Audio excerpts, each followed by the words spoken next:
आप देखिए ये वीडियो बहुत अच्छी है। डाइवोर्स होने के बाद पत्नी पति के घर सामान लेने आई, फिर आगे देखिए क्या होता है।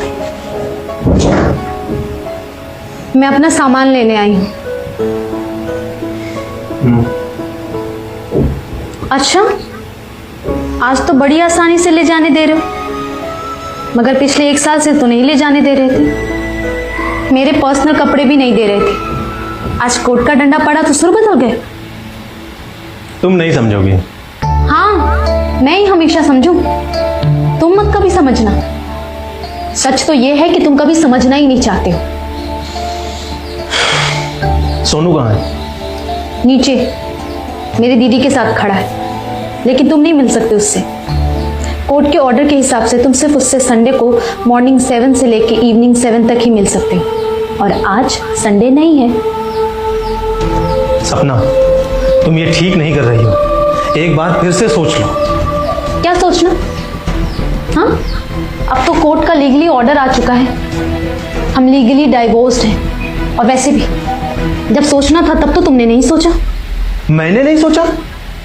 मैंने डिवोर्स लिया है तुमसे, या तुमने मुझसे डिवोर्स लिया है? मैंने केस फाइल किया था, तुमने केस फाइल किया था, मैंने तो सिर्फ साइन किया था। हाँ, तो क्यों साइन किया? ना करते। मगर तुम्हें तो छुटकारा चाहिए था, सो फट से साइन किया और भेज दिया। छुटकारा? किससे? तुमसे? सोनू से? किससे छुटकारा चाहिए था? मैं तो साइन ही नहीं कर रहा था। तुमने अपने वकील से कहकर मेरे ऊपर प्रेशर डलवाया कि अगर मैं साइन नहीं करूंगा तो तुम मेरे ऊपर लीगल एक्शन लोगी। मैं इस रिश्ते में और ज्यादा कीचड़ नहीं फैलाना चाहता था। जब तुम इतनी हद तक जा सकती हो तो मैंने साइन कर दिया, बस।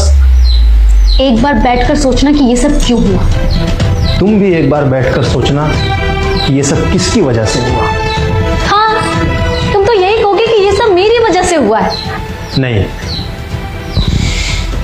इसकी जिम्मेदार तुम नहीं हो, या यूं कहो कि इसकी 100% जिम्मेदार तुम नहीं हो। क्या ये जिम्मेदारी तुम अपने ऊपर ले रहे हो? स्ट्रेंज, आज तो तुम्हारे सुर काफी बदले बदले लग रहे हैं मिस्टर राजीव। नहीं, मैं भी इसका जिम्मेदार नहीं हूं।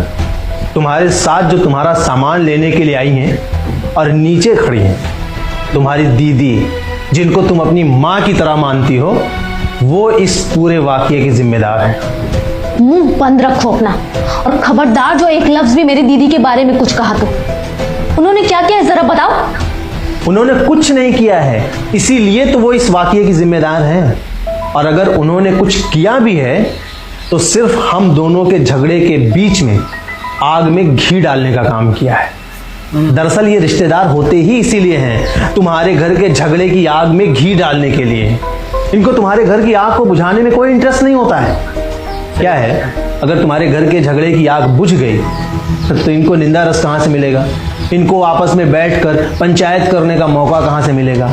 इसीलिए वो इस आग को भड़काते रहते हैं। अच्छा, तो मेरी दीदी ने आग में घी डाला, तो ये आग लगाई किसने? जहां 2 बर्तन होंगे वो आपस में टकराएंगे, उनसे आवाज आएगी, 2 पत्थरों की रगड़ से चिंगारी निकलेगी ही। लेकिन एक मां का काम क्या है? बेटी के घर में अगर आग लगी है तो वो उस आग को बुझाए या फिर उनका तलाक करवा दे। अगर सभी माएं इसी तरह छोटी छोटी बातों में अपनी बेटियों को तलाक ले लेने की सलाह देने लगेंगी ना, फिर तो कोई भी घर सुरक्षित नहीं बचेगा। हर घर में तलाकशुदा लोग होंगे। लेकिन मेरी दीदी ने कौन सा आग में घी डाला, और भला वो क्यों डालेंगी? तुम्हें पता है, जब मैंने अपने घर वालों को बताया था कि मैं तुमसे प्यार करती हूँ और तुमसे ही शादी करूंगी, तो सारे घर वालों ने मुझसे रिश्ता तोड़ दिया था।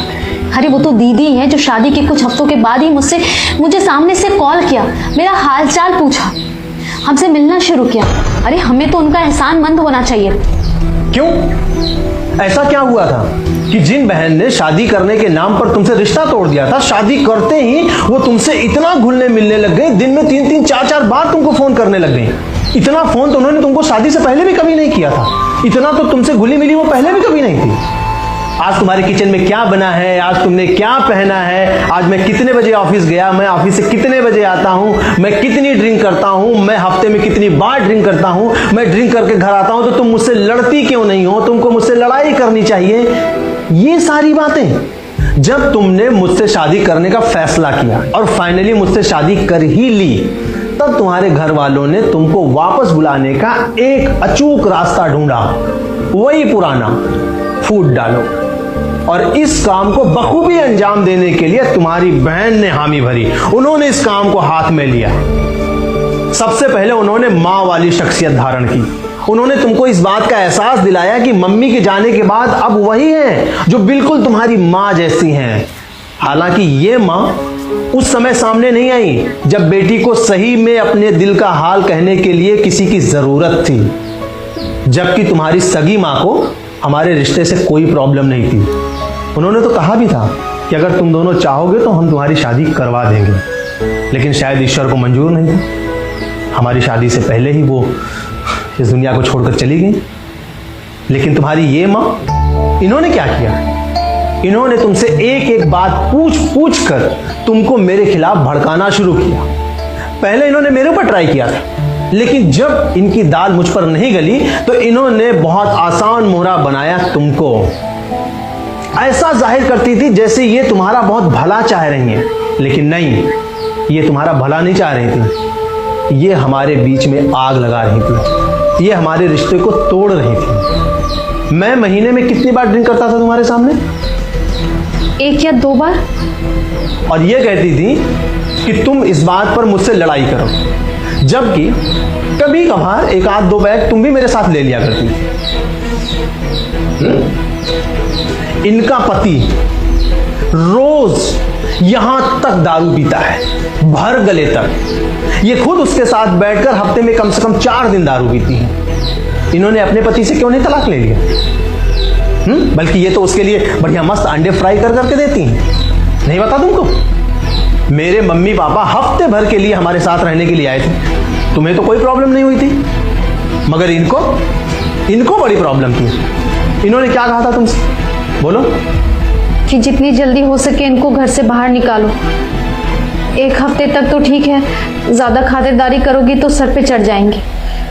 मेरे पापा पेंशन पाते हैं, हमारे पैसे के मोहताज नहीं हैं। हमारी बहुत रिक्वेस्ट पर वो यहाँ आए थे, है ना?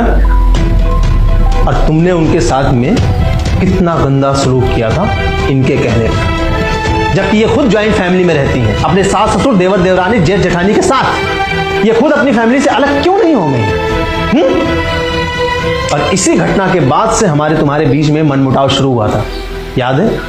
मैंने तुम्हें 1 थप्पड़ मार दिया था, जो कि मुझे नहीं मारना चाहिए था, और तुमने कोर्ट में भी इस मुद्दे को उठाया और मेरे ऊपर डोमेस्टिक वायलेंस का केस लगाया।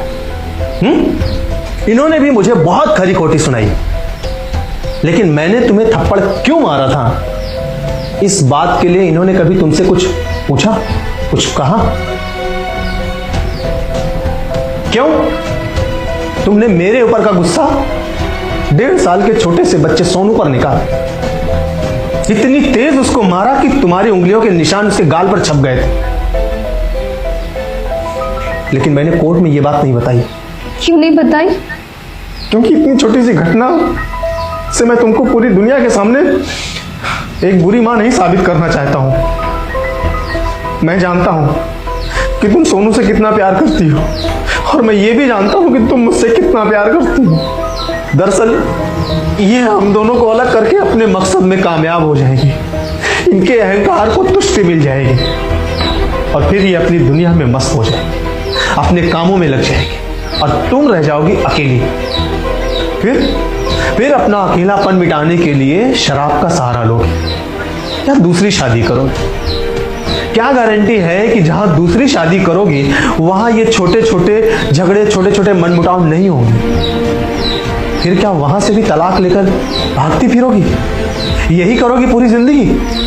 और अंत में तुमसे बस एक ही बात कहूंगा कि सोच कर देखो, खुद को तुम्हारी मां की तरह प्रेजेंट करने वाली तुम्हारी बहन की भी एक बेटी है, कल को उसकी भी शादी होगी। ईश्वर न करे कि उसका उसके पति से कोई भी ऐसा झगड़ा या मनमुटाव हो, तो ये तुम्हारी सो कॉल्ड मां ये क्या करेंगी?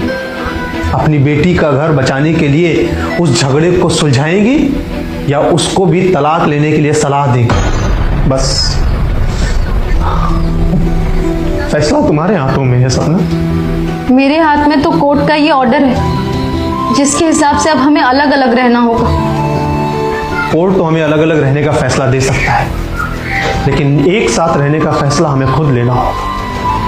और अगर हम एक साथ रहने का फैसला कर लेना तो दुनिया की कोई कोर्ट, दुनिया की कोई ताकत, तुम्हारे घर के परिवार का कोई भी एक सदस्य हमें रोक नहीं सकता है। तुमने मुझसे ये सब पहले क्यों नहीं कहा? तुम्हें मालूम है मैं 1 साल कितनी तकलीफ में रही हूँ। थोड़ा इमोशनल हो गया, सॉरी। अच्छी लगी हो, ऐसे बहुत जबरदस्त है, समझने वाली चीज़।